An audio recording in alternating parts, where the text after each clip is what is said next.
After studying this module, you shall be able to know the limitations of first law of thermodynamics, learn about some thermodynamic terms required for second law of thermodynamics, know different statements given for second law of thermodynamics by different scientists. The original statement of the second law of thermodynamics is much concerned with the development of the theoretical aspects of heat engines, especially the Carnot cycle.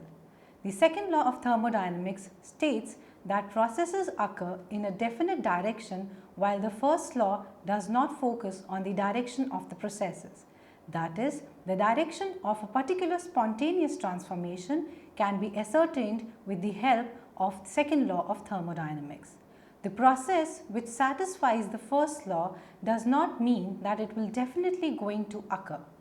Thus, there is a need of another principle which can identify whether the process will occur or not. Before discussing about the second law of thermodynamics, the limitations of the first law will be discussed. Now, we will see the limitations of the first law of thermodynamics. The first law of thermodynamics gives the definite relationship between the heat absorbed and the work done by the system in a given process. But the direction of flow of heat was not stated by this law. According to this law, extraction of heat from the ice is not possible by cooling it to low temperature and then using it to warm water. While from the experience it is known that it is not possible to transfer heat from the low temperature to high temperature until some work is done, while the heat flows from the high temperature to the lower temperature on its own. The first law states that in an isolated system, the energy does not change during a specified change of state, but it does not give any information about the specified change, that is, whether the change will occur spontaneously or not. According to first law, the total energy of the system remains conserved, that is, one form of energy can be completely converted into another form of energy. But Joule's experiment has shown that the heat energy cannot be completely converted into work energy, while the work energy can be completely converted into heat energy. Thus, heat energy and work energy are not interchangeable forms of energy. Thus, there is a requirement of another law, that is the second law of thermodynamics. The second law of thermodynamics gives the direction of a spontaneous process. It introduces a new concept of entropy that governs the criteria of spontaneity. Before discussing about the second law of thermodynamics in detail, some terms should be understood first. We shall see some definitions for expressing the second law of thermodynamics. They are as follows. Heat reservoir. It is a large system which is in stable equilibrium and heat can be transferred to and from it without any change in its temperature. The heat reservoir, which is at high temperature and from which the heat is transferred, is known as heat source, while the heat reservoir which is at low temperature and to which the heat is transferred is known as heat sink. Work reservoir. It is a very large system in which stable equilibrium through which definite amount of work is transferred adiabatically without any change in pressure. Thermodynamic cycle. If the system, after undergoing series of processes, reaches to its original state, then the system is said to have completed a thermodynamic cycle. In this, the properties of the system at the beginning and at the end of the cycle are same.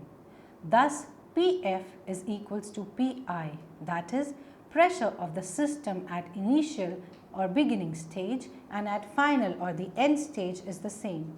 Similarly, Tf is equals to Ti. Heat engine. It is a thermodynamic system working in a thermodynamic cycle to which net heat is transferred and from which work is delivered. Thermal efficiency neta Th. It is the measure of performance of the work producing device. It is given by the ratio of net work, which is the desired result, as an output to the heat input, which is the cost paid to obtain the desired result. That is, neta Th is equal to desired result divided by the required input. Thermal efficiency is always less than 1 and can also be written as neta Th is equal to W net out divided by Q in, where W net out is the net work done and is given by W out minus W in. Heat pump. It is a thermodynamic system which operates in a thermodynamic cycle and transfers heat from low temperature body to high temperature body. In transferring this energy, the heat pump receives energy in the form of heat or work from the surroundings, while the refrigerator is a device which operates in a thermodynamic cycle and extracts heat from low temperature body. Now we shall look at various statements of the second law of thermodynamics. The second law of thermodynamics is expressed in many ways, the most salient statements being given by Rudolf Clausius in 1854, Lord Kelvin in 1851, Max Planck in 1926, and so on. Although these statements are different, but each one of them predicts the direction in which a change will take place spontaneously. Now we shall discuss these statements in detail. The Clausius statement of the second law. The second law of thermodynamics was founded by the German scientist Rudolf Clausius in 1850. He developed the relationship between the heat transfer and the work done. His formulation of second law is also known as Clausius statement. The concept of passage of heat was used in Clausius statement. This statement states that it is not possible to construct a device that operates in a cycle and develops no effect other than the transfer of heat from a low temperature body, that is cold region, to a high temperature body, that is a hot region. In other words, heat cannot transfer from cold regions to hot regions spontaneously until some external work is done on the system. For example, in a refrigerator. Clausius also said that the entropy increases towards a maximum and the energy of the universe is constant. The Kelvin statement of the second law. This statement for second law was proposed by Lord Kelvin. It states that it is impossible to construct a device operating in a thermodynamic cycle to receive heat from a single heat source and produce the net amount of work. It also states that it is not possible to derive mechanical effect from any part of the matter by cooling it below the temperature of the coldest of the surrounding objects. If the system violates the Clausius statement, then it will also violate the Kelvin statement and vice versa. Thus, both statements are equivalent. The Planck statement for second law. Planck states that it is not possible to construct a device which will operate in a complete cyclic process and produce no effect except increasing of weight and cooling of reservoir. Carnots principle for second law. Carnot's principle was proposed by French engineer Nicolas Sadi Carnot. He was the first who studied the principles of the second law of thermodynamics. The concept of cyclic operation was also introduced by him.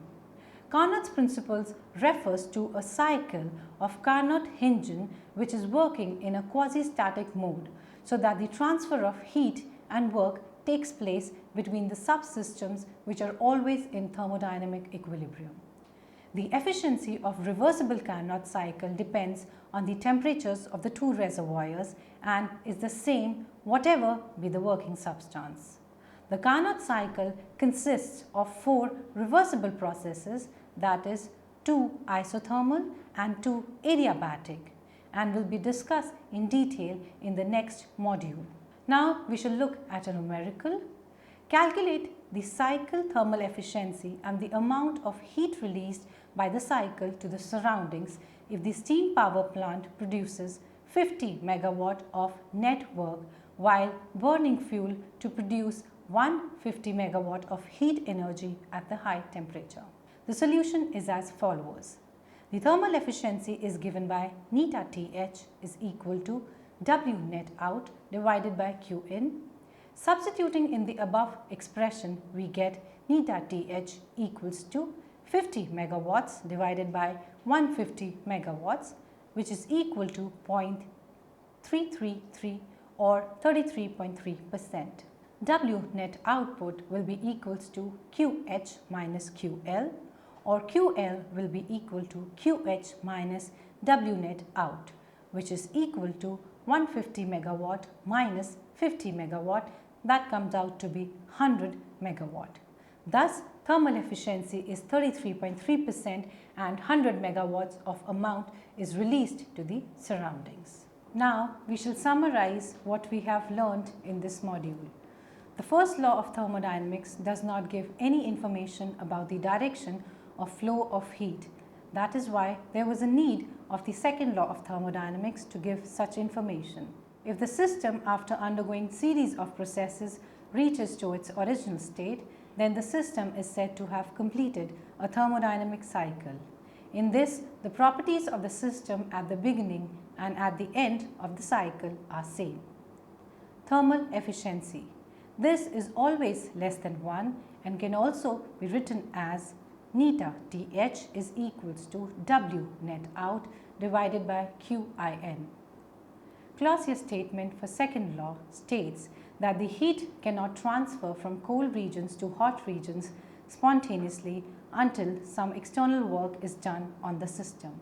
Kelvin's statement states that it is impossible to construct a device operating in a thermodynamic cycle to receive heat from a single heat source and produce a net amount of work.